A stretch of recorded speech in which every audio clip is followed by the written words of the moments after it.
Sanggatos na tricycle driver asin mga parapadyak sa Camarines Sur nakaresibi din amay na aginaldo gikan sa Philippine Coast Guard. Uyan istorya ni Jessica Calinog.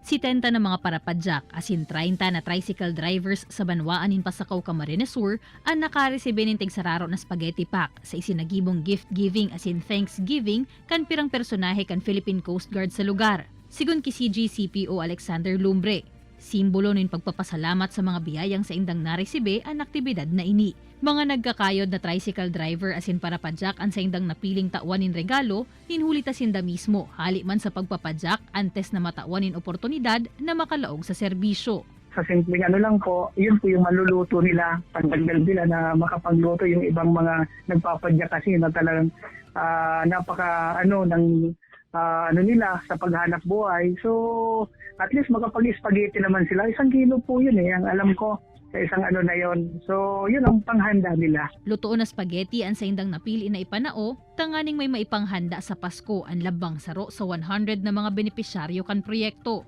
Yung iba po mga aplikante dito, galing din sa pagpapadyak. Katulad ko, ako po ay nakapasok sa Coast Guard. Nung nag-aaral ako ay nagpapadyak din ako.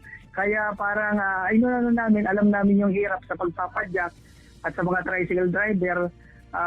Na yun ang mabigyan natin, na mapasaya natin yung mga parapadyak.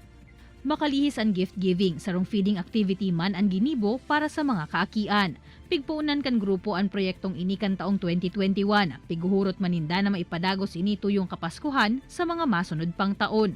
Asin lugod mas dakol pang mga Bicolano ang sa indang matabangan asin mapaugma sa simpleng paagi na ini. Kaibanan si Carlo Abonita, Jessica Calinog, Balitang Bicolandia.